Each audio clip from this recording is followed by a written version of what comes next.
Thanks for joining us for another episode of the Nonprofit Show. Today is Friday, as Jarrett Ransom, the nonprofit nerd, always says Friday. Jarrett's not here today, and we're really excited because we have a special guest that's going to talk with us and help us unravel the mysteries of some of our questions. So Suzanne Stone from Livestrong Foundation is coming to us from Austin. Yep, Austin, Texas. Woohoo. Well, you know, I love the mantra that Texas women always say, the higher the hair, the closer to heaven. Well, and that is very true. So very true. Well, we are going to get to Suzanne in just a second, but before we do, we want to thank all of our sponsors. Without you, we would not be here having these amazing discussions that we have every day. Hard to believe we are coming up on our 400th episode in just a couple of weeks. So it's been quite a wild ride, and these sponsors, most of them have been with us from the beginning. So we are incredibly, incredibly grateful. And Fundraising Academy is our primary sponsor for Ask and Answered. And so we're very, very excited to have them join us. And today I have Suzanne Stone, Chief Strategic Solutions Program Officer from the Livestrong Foundation. Woohoo! Hi, thank you so much I am so excited to be here. I can't wait to hear these questions. It's a little nerve-wracking, I've got to say, but it's a lot of fun. And I think that these questions really help us understand what's going on in the nonprofit sector across our nation.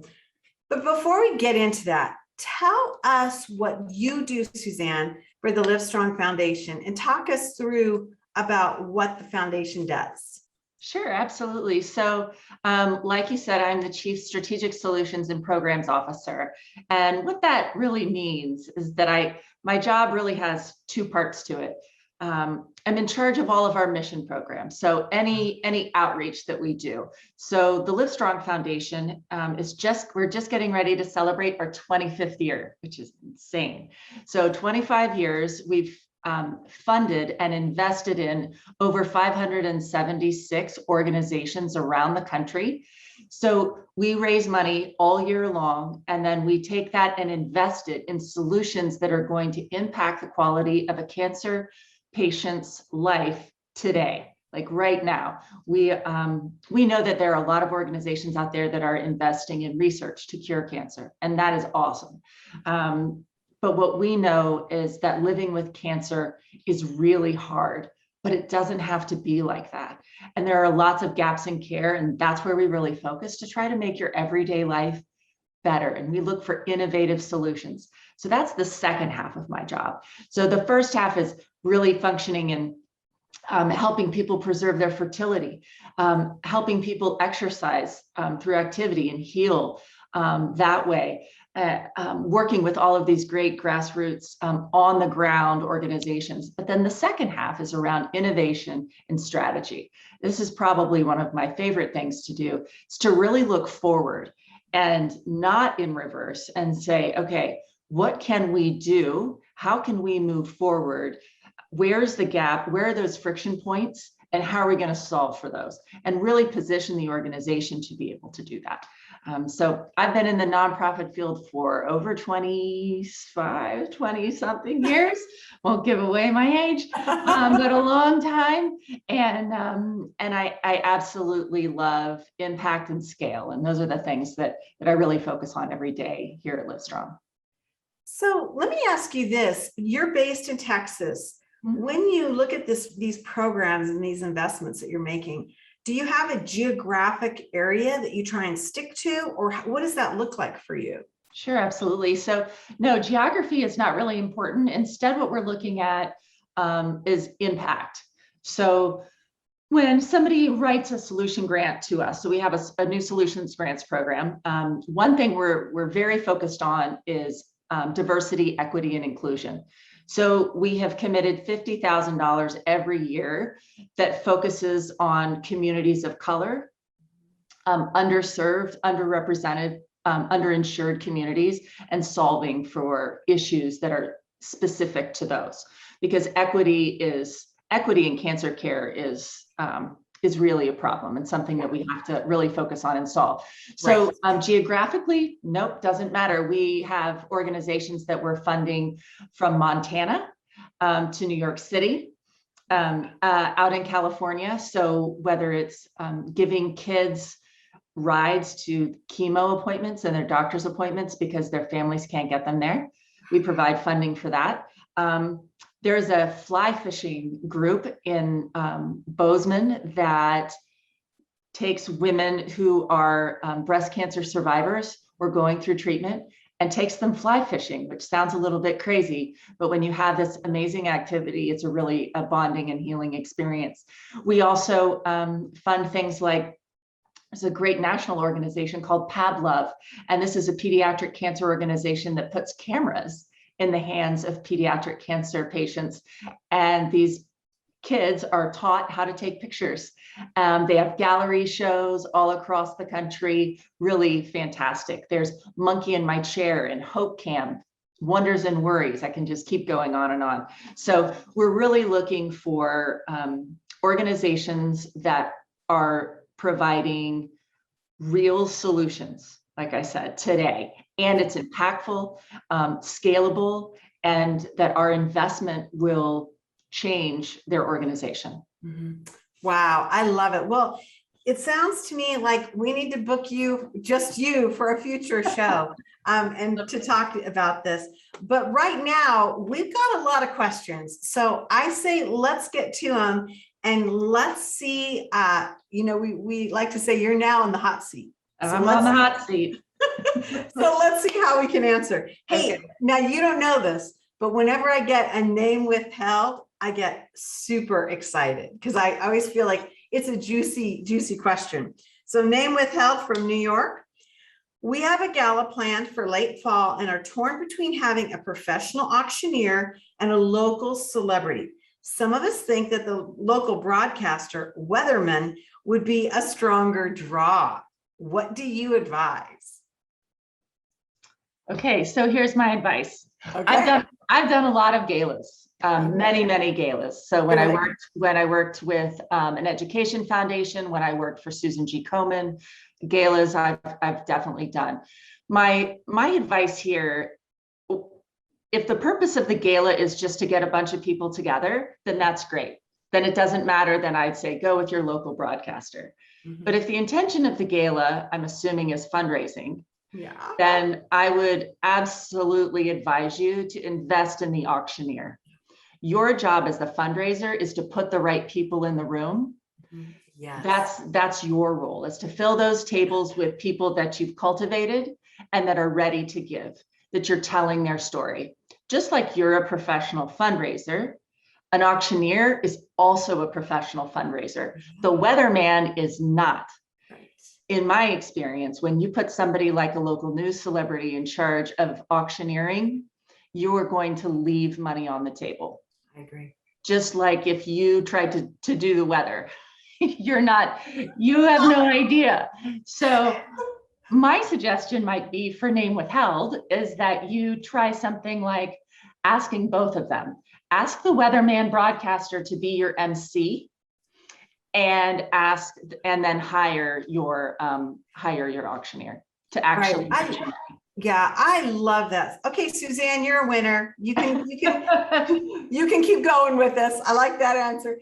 Great. I've seen recently, and I would say in the last like 5 years, a kind of a hybrid situation where that celebrity or broadcaster or somebody who has that talent reads the item that's going to come up for auction. They kind of make the sizzle and the pop, because you have to remember broadcasters are good script readers. And a lot of times we think, oh, wow, they're going to be so much fun and have all this, joie de vivre and be fun. But the reality is they only do really well when they have a script. And so it can be a shock to a lot of folks when they're like, wow, he or she fell flat. Well, it's because that's not really how they work, Right. So I love what you said. Yeah, pull them both together. But I agree with you 100%. That professional auctioneer will pull money and navigate a successful auction and not just make it a drag. Absolutely. And I think a lot of times they'll come before and they'll, a good auctioneer will say, well, what are your items? And, they might have their own contacts or, they won't just show up. Absolutely. And another thing that I might suggest you do, from a board perspective, some board members, and depending on how big this organization is, right? Some board members have an opinion on spending money on somebody like an auctioneer, right? So one thing that I have found works really well when I hire my auctioneer, and I have my own personal favorite. So if you need one, you can reach out to me and I will hook you up. But if you want to motivate that auctioneer, then write a contract where they get a bonus if they hit your goal. So what's your financial goal, right? If your financial goal is $100,000, then give them an extra bonus if they hit 100, and even more if they hit 125, more 150, right? So you're incentivizing them to raise you more money. And you might be thinking, well, I'm going to lose money. No, you're not, because you wouldn't have gotten that otherwise. Right. So Right. when you incentivize your auctioneer, you may find that they perform even better, and your board or whomever you're pitching this to will feel like, oh, okay, well, they're invested in this personally now. They really want that success. I love it. And I think that's a great, great piece of advice. I really, really do. Okay, well, let's go on to Sean in Cincinnati, Ohio. Sean writes, it used to be that our point of entry for a donor was a site tour. With COVID, we changed all that. Once the all clear has been given, we're wondering if we should even go back to this donor cultivation approach. A lot of people are asking this question, Suzanne, a lot of people. Yeah. So this is my opinion on this question. Events are ever changing right now. One of the most expensive things you can do is change your mind. I like that piece of advice. And so I say, make a decision and stick there. So for me, I would say you're already questioning this. And so I don't know what the site tour might be, but I'm thinking about what it could be, like maybe a hospital, right? Something like that. I'm saying, if it were me, I would say, we're going to pivot. End of discussion. That's the decision, and move forward. When you make that decision, you're going to be able to, you've got smart people in your organization. What was the purpose of the tour? Was the purpose of the tour to educate, or was it just to get them in the door because it was cool and flashy? I bet, well, I don't bet, I know there are ways to make your donor or potential donor feel exactly the same way without that site tour. But my biggest piece of advice here is make a decision and don't move off of that. So for 2022, this is what we're going to do. It doesn't matter if you get the all clear, because what we're learning now, I believe, again, what we're learning now is nothing is for sure. What's the next variant? What's the next? Just make a decision that is financially responsible for your organization and won't put your employees in this constant state of flux where they're working 80 hours a week because we keep changing our mind. So, right. I think that's like super wise. And I think it's wisdom that goes well beyond this question. And I really, really appreciate that you brought that up, because I think that's a great lens to look at a lot of things through, because you are right. There's a tremendous amount of upheaval. It's going to continue, and it's multifaceted, and I loved what you said. There's no true all clear. You can't just say, okay, woohoo, because we've changed the way we work. We've changed the way we communicate. Our workforce is changing, and they're not wanting to do the same things or live the same way. I suspect that Sean is part of the Benavon system, Terry Axelrod, sure. Something like that, where you garnered attention and empathy and sustainable giving relationships because you brought them onto your campus. Which I believe that, but yeah. And you know what, I did Benavon years ago when I worked for CASA, Court Appointed Special Advocates, and I used the model. It was very successful. Oh, yeah. But this is what I can tell you, that I also learned that if I apply, and that's great, Julia, that's great insight. You're probably right. I did kind of think about that for a second. I know that because I worked for CASA, we couldn't introduce you to the kids, right? We can't bring those kids. Right. So we had real stories and handwritten letters, but we had fake pictures, right? We just had to Sure. this is the kid from Google or whatever. Yeah. You can replicate whatever you're doing in a Zoom environment or in a book or in a whatever. I feel like you can still have that point of entry. You can still send them a box of food, right? Even though I know that the whole food rule around Benavon, but you can send them a snack or send them an item. So I think that there are ways that you can get around this. But again, I think you have to make the hard decision that is financially best for your organization. Just like you said, it's a time of upheaval.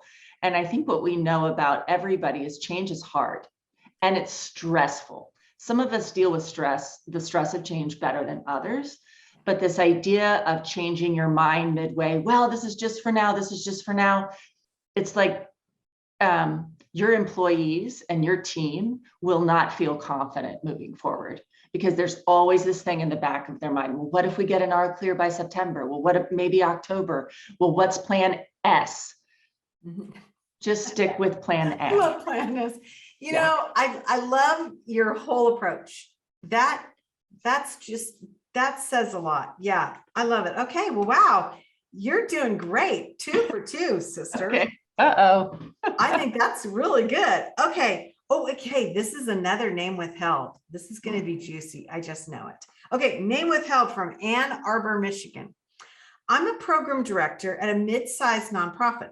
The development director wants me to attend some of their donor meetings. Frankly, I'm slammed with work and I don't understand how it's my job to help them. I am not a fundraiser. Okay, just a little bit of tension, right? Ooh, this is a juicy one. You were right.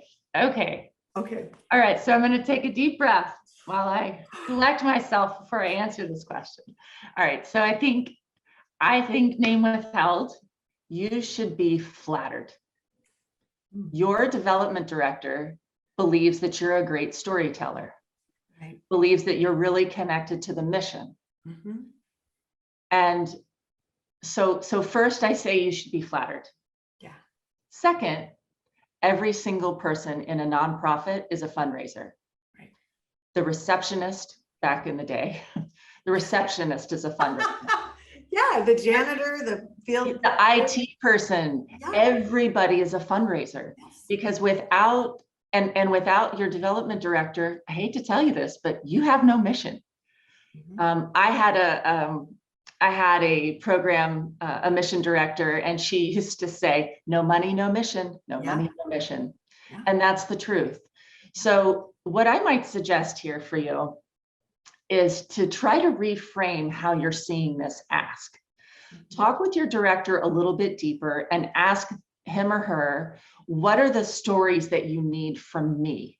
If you can't be there in person, maybe it's that the director, your development director, doesn't have the stories they need or the tools that they need to make the donor connect with what you're doing every single day. And so what I hear in this little tiny statement is that you're siloed, right? Yeah, I agree. And so when you have silos, the nonprofit will never grow. You're going to stunt your growth when you work in silos in a nonprofit. Right. It's just the fact. And so you have to break those silos down and really start communicating. Yeah.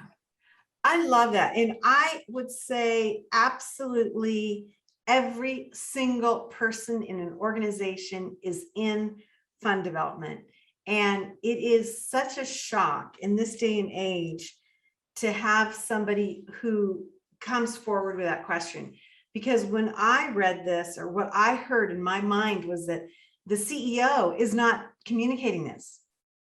And if the CEO is not communicating this, I would imagine that name withheld has a lot of other people in their organization coming from all different parts that think the same thing. I completely agree. And I think it goes back to this silo, right? And some of that, I believe, comes when people move into nonprofit from for-profit areas, for-profit business, and they're used to finance staying in the finance lane, right? Yeah. And everybody stays in their lane. And while it's important for you to stay in your lane as a programmatic person, you need to know that you can actually do your job better if you help the development director and the marketing director, because I'm betting you have one since you're mid-sized, right? So yes, and I think you're right, Julia, about the CEO. Clearly, leadership isn't sharing that this is how to best work together. It's a workflow, but silos stunt growth, and that's in nonprofits. I love it, and I think you're right about that that whole concept, because think about not just the development director, but I can see this as like, you're walking on the campus and you see a garbage can turned over and you're like, well, I've got to call facilities maintenance, versus stopping and picking up some trash, or what I mean? It's just, yeah, exactly. It's just such a bad attitude. And it's almost like a mindset issue for me in terms of leadership. Wow. Okay. Well, name withheld. They're going to never write us again because we just slammed them. But you're probably really great at your job. Yeah. So yeah, be a little flattered. Oh my God, that's hilarious. Okay, well, I'm gonna be watching for questions that come from Ann Arbor, Michigan. Okay. I don't know.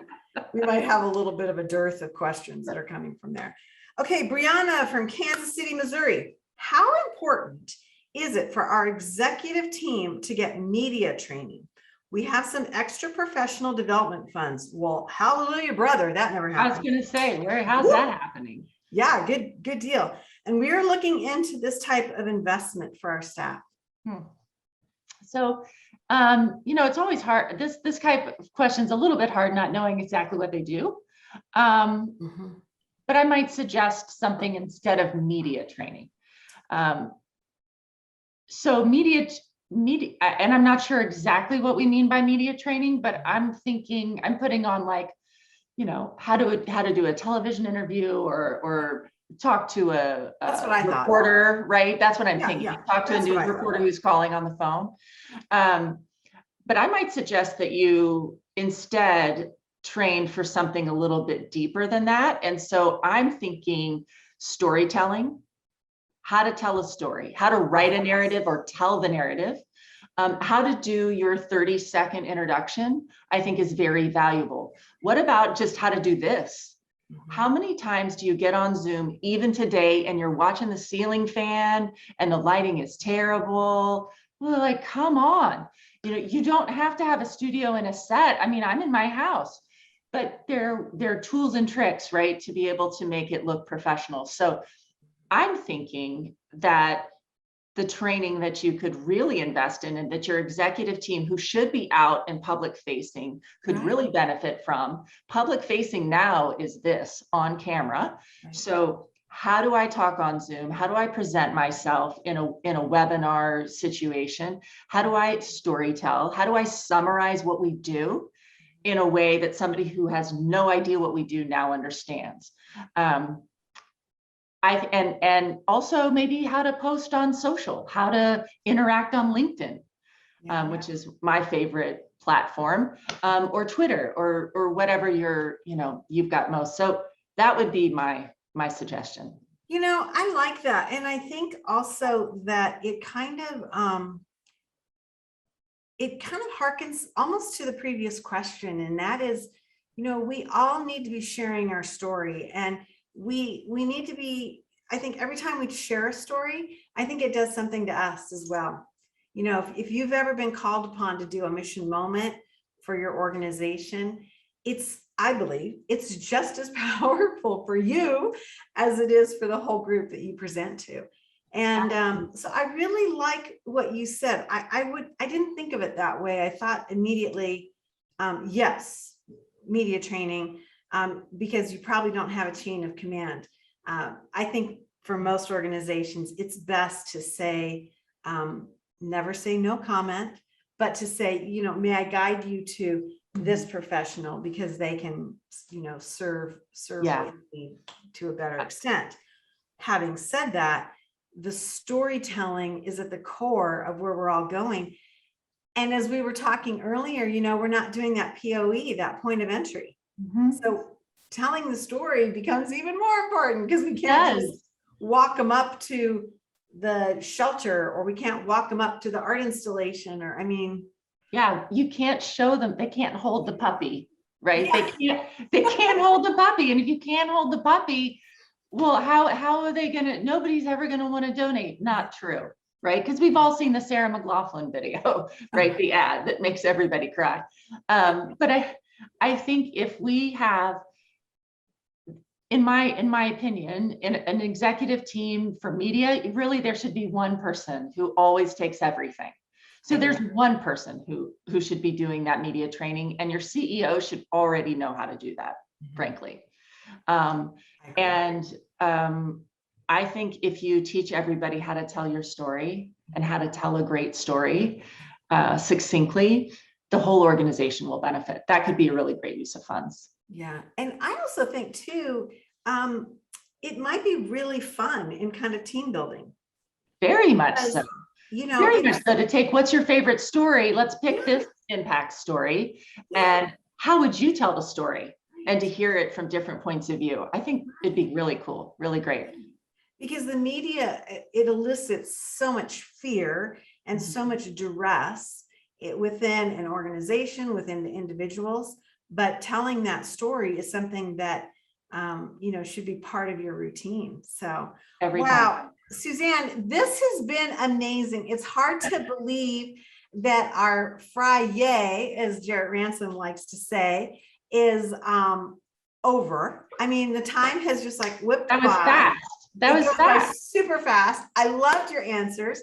Thanks. They're not the answers that I would have necessarily come up with right away, which is the best, because we always like having different views. Here's Suzanne's information. Livestrong Foundation out of Austin, Texas, coming up on your 25th year, right? Yep, 25th year. It's pretty incredible, pretty incredible. It's really exciting. Well, we are just delighted that you would come and spend some time with us here on the Nonprofit Show. It's been a lot of fun. And I think there's a future with us somehow. We've got to get you back on to talk about other things, because it's been a lot of fun. Again, I'm Julia Patrick, CEO of the American Nonprofit Academy. Jarrett Ransom, my nonprofit nerd, your nonprofit nerd, the nonprofit nerd, is off today. She'll be back with us, obviously, next week. And again, we want to thank our sponsors. Without you, we would not be here having such amazing conversations that we have day in and day out. So next week, we have a lot of really interesting guests coming on, talking about all different things, from technology to security to CEO issues. Just a lot of different guests. So please check us out and stay with us as we launch into this really important time in the nonprofit sector. We're going into Q4, and this is where the rubber meets the road for so many of us. So join us as we talk about all things that are going to help you make money and be more successful with your nonprofit. Hey, Suzanne, I hope you get to have a restful weekend. Thank you. You too. And I just want to say, for anyone who's tuned in, feel free to reach out to me. You can find me on LinkedIn. I'm really easy. Find me on at Livestrong. It's just suzanne.stone@livestrong.org. And I'd love to help in any way I can. I really believe in lifting up others. So feel free to reach out. Well, you've been a joy to work with today. It's a great way to kick off the weekend. And as we like to tell everyone, as we end this week, which has been another tough week in our country, we want to remind everyone to stay well so you can do well. We'll see you back here on Monday, everyone. Thanks, Suzanne.